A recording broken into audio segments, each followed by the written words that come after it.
Hi everyone, today I'm going to talk about semantics in linguistics and what are the types of semantics and what is the meaning of semantics and are we use semantics in our everyday life or not. So let's move to the definition of semantics. Semantics means in linguistics is the study of meaning. Semantics can address at the level of words, phrases, sentence or larger units of discourse.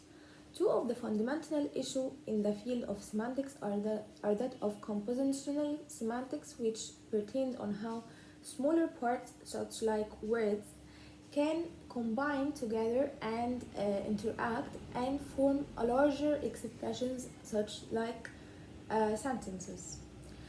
And lexical semantics, the nature of the meaning of words. Semantics also means the meaning and interpretation of words, signs, and sentence structure. Semantics largely determine our reading comprehension of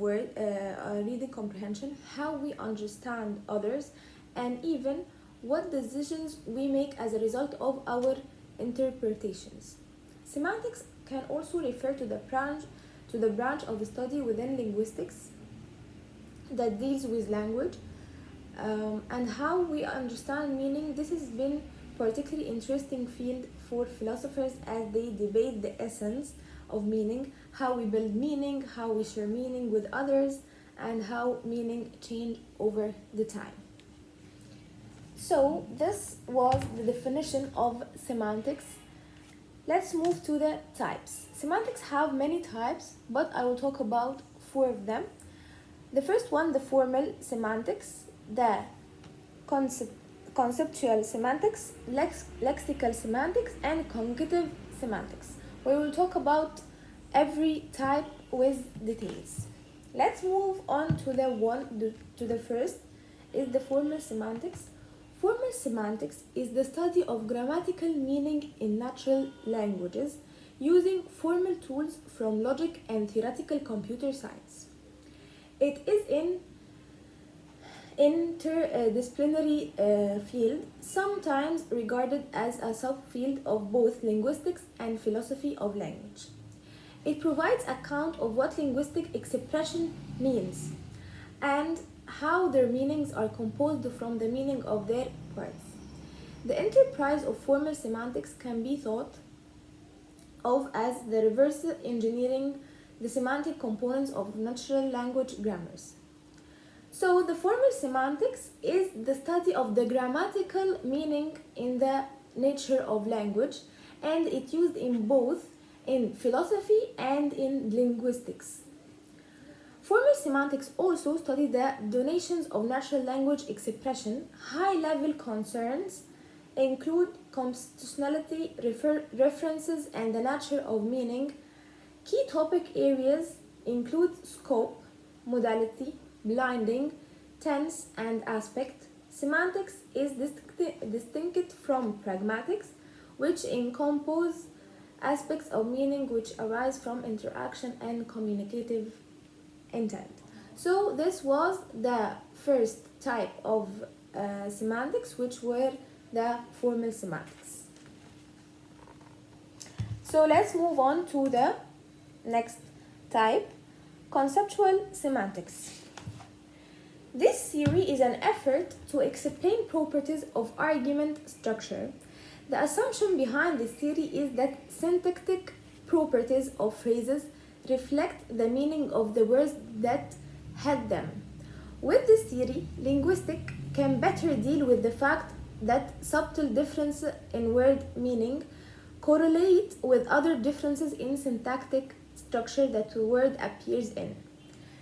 The way is gone about is by looking at the internal structure of words, this small part that make up the internal structure of word and turn it semantic primitive. So this was the second type, is the conceptual semantics. Let's move on to the third one. It is the lexical semantics. A linguistic theory that investigates words' meaning. This theory understands the meaning of a word. Lexical semantics is the understanding the meaning of a word is fully reflective by its context. Here, the meaning of word is constituted by its contextual relation. Therefore, a distinctions between degrees of participation as well as modes of participation are made. In order to accomplish this distinction, any part of a sentence that bears a meaning and combines with the meaning of other constituent is labeled as a semantic constituent. Semantic constituents that cannot be broken down into more elementary constituents are labeled minimal semantic constituents. So this is what the third type. The fourth type is cognitive semantics. Cognitive semantics approaches meaning from the perspective of cognitive linguistics. In this framework, language is explained via general human cognitive abilities rather than a domain-specific language module. The techniques native to cognitive semantics are typically used in lexical studies, such as those put forth by Leonard Talmy, George Lakoff, and Dirk Grietz and Bruce Wayne Hawkins.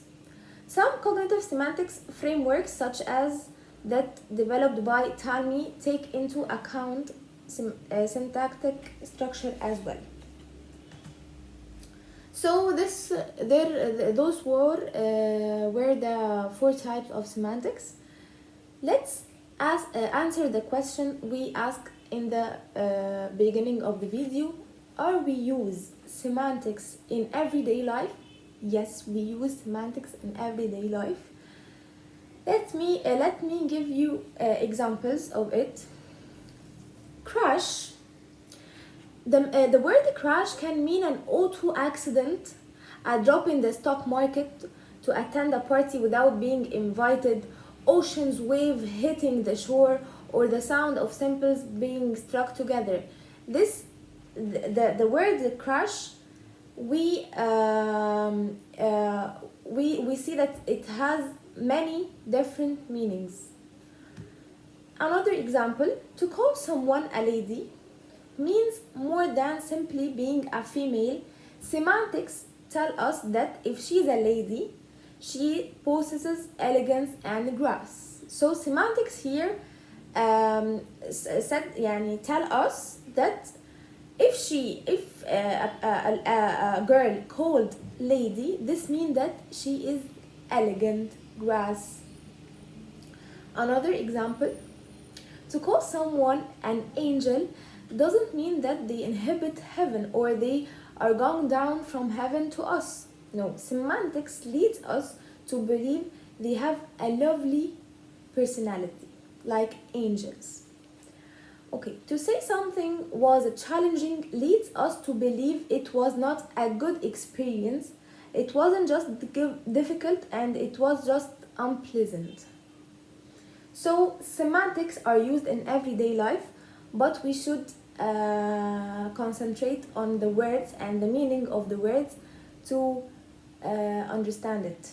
So this was brief about what is the semantics and the types of the semantics. Hope you enjoyed the video, and thank you.